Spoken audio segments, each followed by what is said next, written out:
Okay. Hi, I'm Bretta from My Cup of Tea.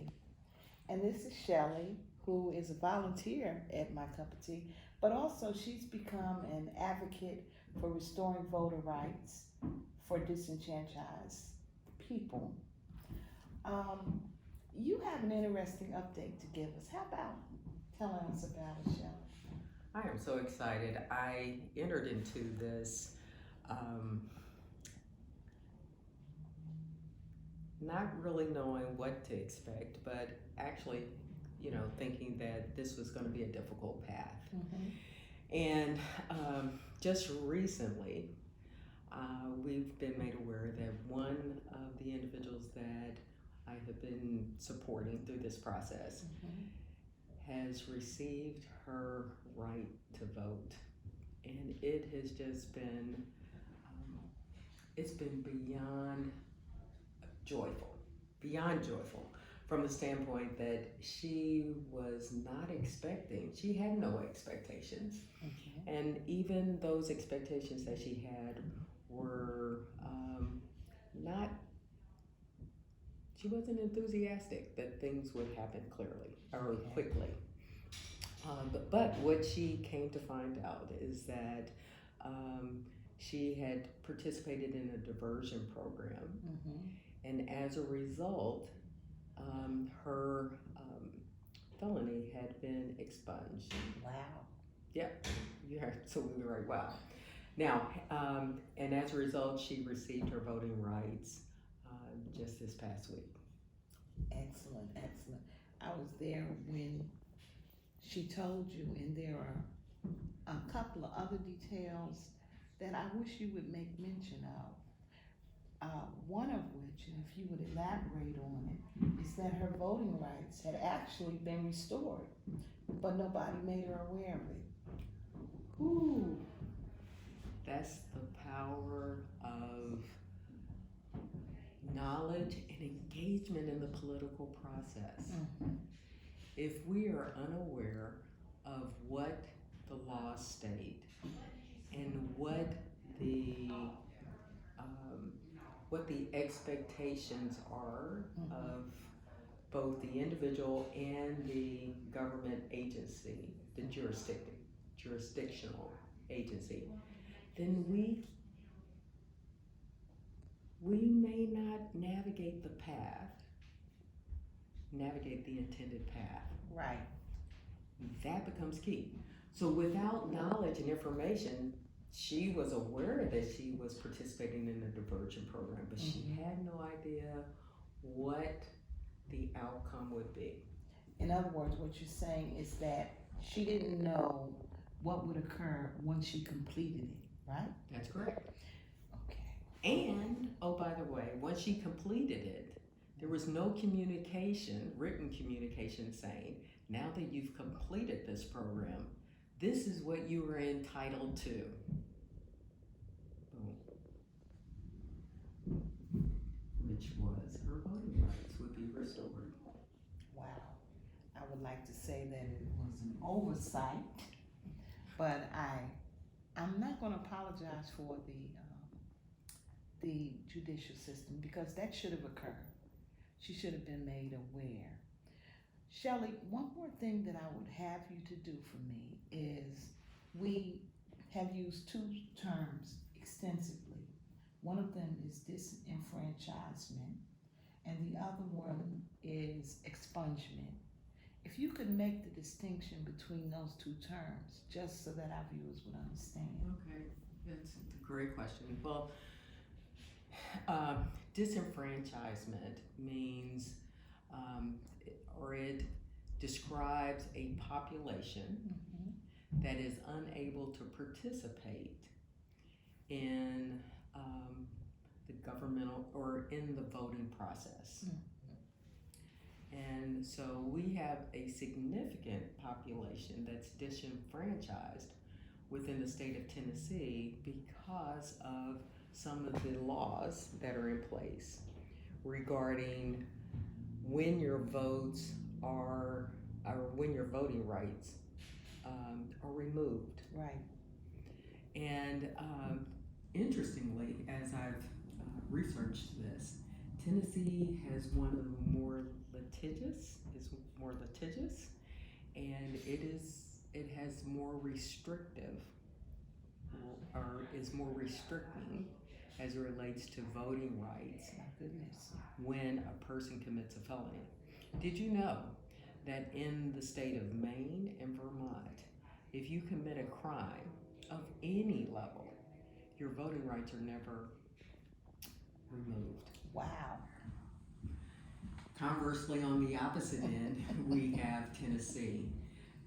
And what's important for folks to understand now, and this is to all of our neighbors for all of our neighbors to understand, is that the legislation as it relates to felonies is becoming even more restrictive. My goodness.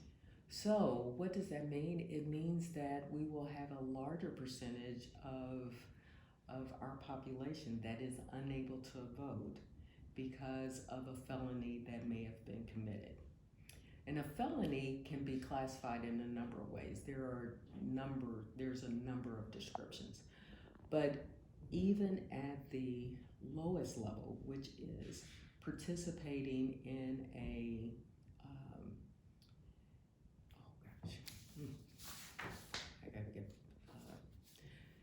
participating in a what do you call the peaceful walks and a demonstration? Demonstrations, yes. Participating in a demonstration can lead to a felony if you are participating on state and federal property. That legislation was just passed by our governor within the last 30, 45 days. But doesn't that oppose the constitutional right to peaceful gathering? In my mind, it does. But there are rules that are tied to some of these laws that undermine what it means to participate in the democratic process. Which, okay, just from a logistics standpoint, which that's kind of crazy because, and this is just my personal opinion, this is not the opinion of my cup of tea, but that's kind of crazy because the public places where people would gather tend to be city, county, or federally owned, such as parks, such as monuments, such as, my goodness, town hall or the mayor's office or wherever. So they're making it so that that is illegal? That's what you're telling me? That's what they're saying. Now, one of the caveats is if they ask you to leave and you do not leave, then you could receive a felony. You could be convicted of a felony. Now, it didn't say peaceful or not, which I think is really, I'm not sure how to qualify it, but it suggests that there is a desire to suppress one's ability to disagree in a peaceful manner. I think we kind of remember what that looked like in the 60s. Right. As a matter of fact, a lot of peaceful demonstration led to changes in legislature, and it led to withdrawal from places where we were engaged in war. Correct. I'm going to go back to a different point because we were talking about the difference between expungement and disenfranchise. Okay. And I have one more question, and we're going to end this session. Okay. Aren't you pleased? When they expunge your record, do you automatically regain your voting rights?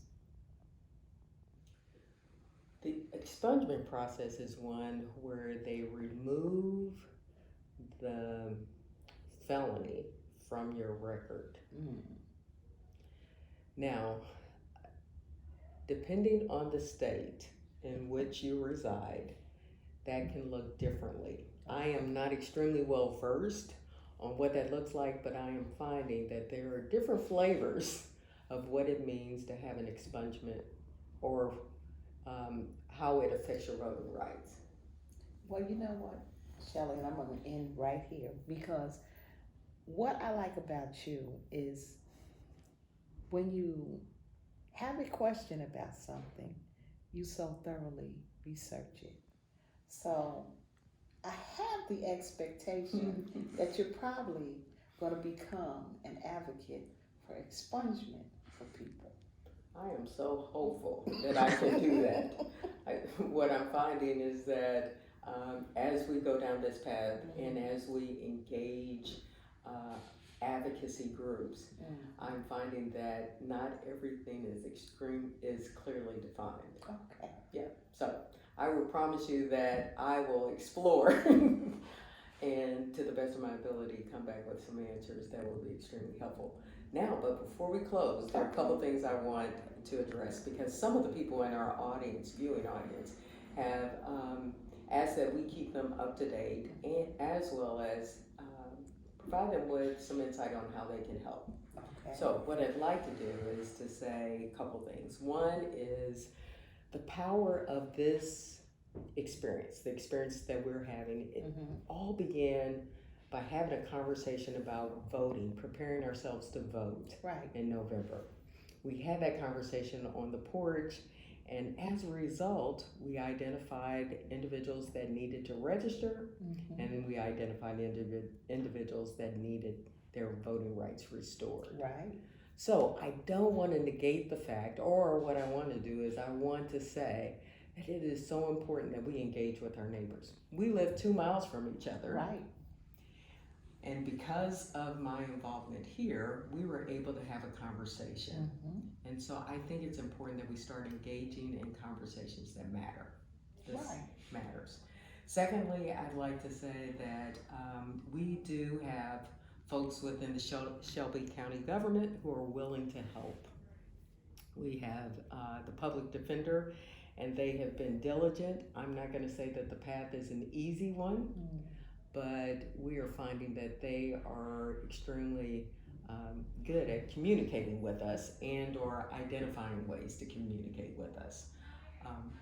But then thirdly and last, I'll end on the note that it is so important that those of us who are privileged take the time to understand how our votes affect our neighbors. Yes. I believe that we're all well-intentioned, but there are some things that we are legislating that don't necessarily vote our neighbors well. So my ask here is that those of us who are in positions to be advocates or to or privilege is that we explore fully what we're voting for before we vote, because it may adversely impact our neighbors.